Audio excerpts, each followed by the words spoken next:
Good morning. It is a rainy day here in Georgia, and so I have quite a few projects to finish up in the kitchen. So I'm going to take you guys along with me so you can see just some little things that we're doing and maybe inspire you to try some new things in your kitchen as well.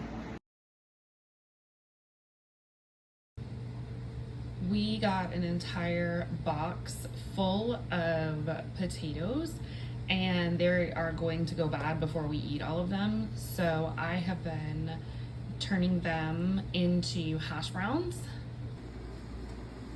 Homemade hash browns are super simple. The first thing you need to do, clean your potatoes, get them on a baking sheet and get them in the oven to bake.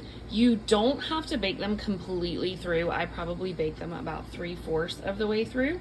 So I'm gonna get these in the oven. I do cover mine with foil, otherwise the skins tend to get really hard.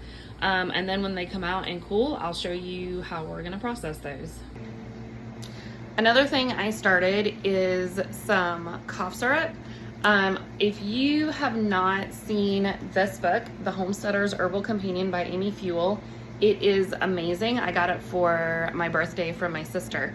And in it, she breaks down some of the easiest ways to get started with herbalism, both in the kitchen for cooking, if you're not very familiar with herbs and doing things, growing your own herbs, but then also from a medicinal standpoint. So I started some cough syrup using raw honey.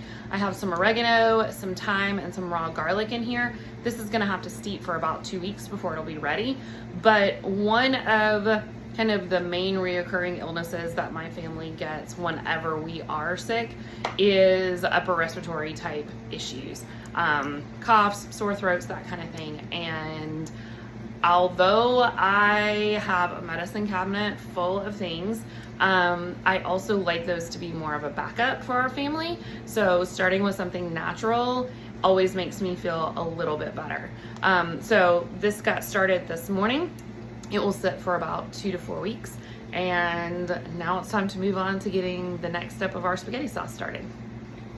So our tomato plants have started to produce and ripen. I've been really excited about that. And as I get ready to start canning loads of spaghetti sauce, I wanted to show you guys the easiest way to peel your tomatoes, in my opinion. I learned this from Jessica at Three Rivers Homestead, and it is just an amazing thing that works. So you take your tomatoes, these are whole Roma tomatoes that we grew in our garden. You freeze them. These have been frozen overnight.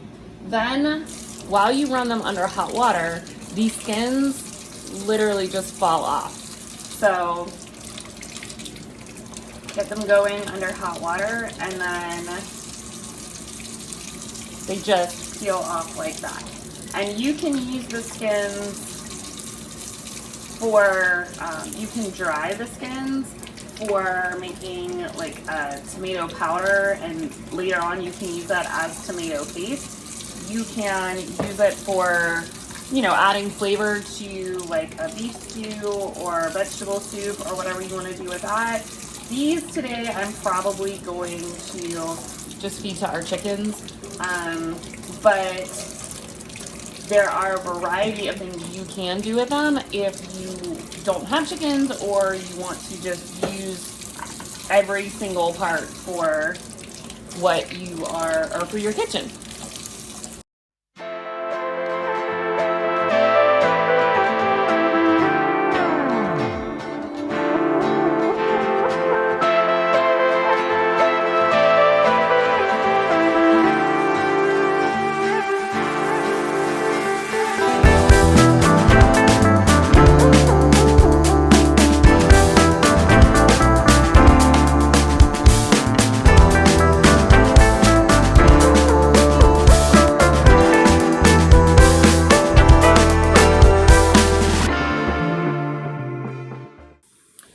Now that those are all peeled, I've got my next batch ready to go in the freezer.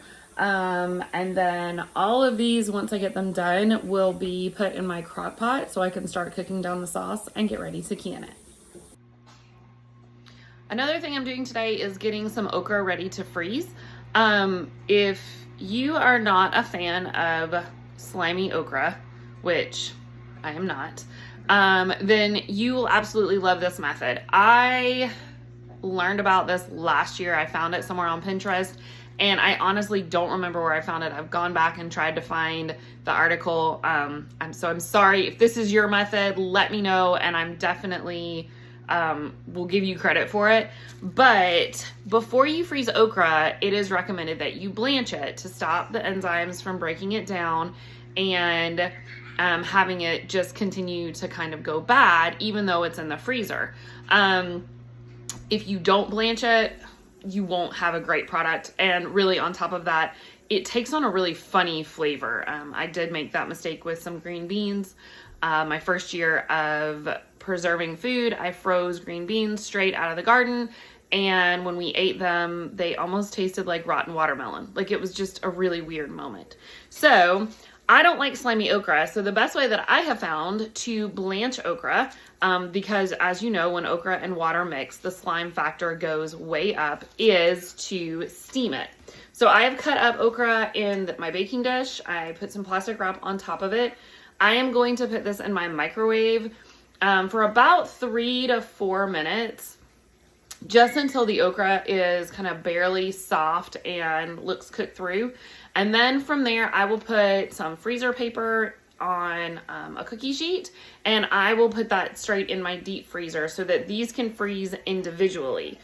After they're frozen, then I can transfer them to a gallon Ziploc bag, and that way, since I've frozen them individually, I'll be able to pull out however much I need instead of just having one solid clump. I freeze okra one of two ways. I either freeze it straight like this, or after I have blanched it, I will go ahead and batter it, par bake it, and then freeze it so that we can have fried okra during the winter as well. That is one of my little guy's favorite ways to eat okra. So I'm gonna get these steamed and then put on some freezer paper, and these are gonna go in the freezer for at least 24 hours, or I mean, sometimes a couple days if I just forget.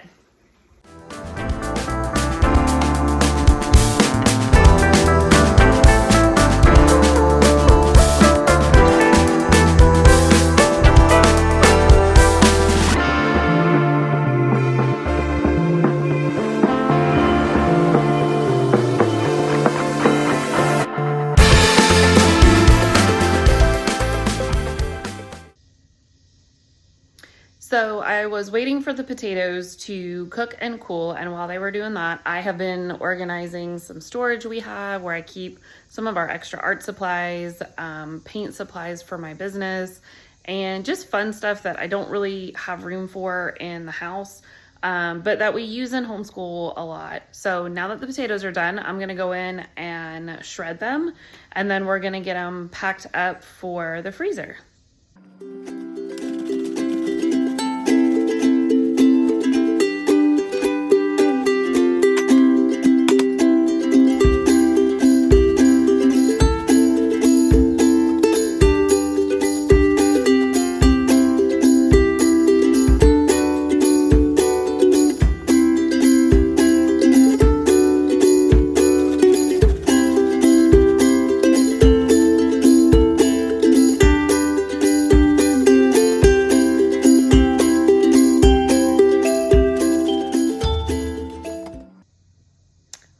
Well, I got 2 half gallons of potatoes, hash browns.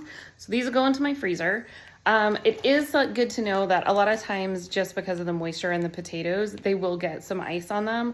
So when you are interested in eating your hash browns, then you take them out of the freezer, you put them in a colander with a towel, let them drain, because the more moisture you drain off, the crispier they're going to be. That's just a little trick I've learned. But these are going in the freezer, and my next round of tomatoes should be ready for me to peel and add to my spaghetti sauce stash. Well, it looks like the rain has subsided for the afternoon, so thank you so much for spending some time with me during my day while we caught up on things and got through the rain of today. I think I'm gonna go head out in the garden, and I hope to see you guys really soon.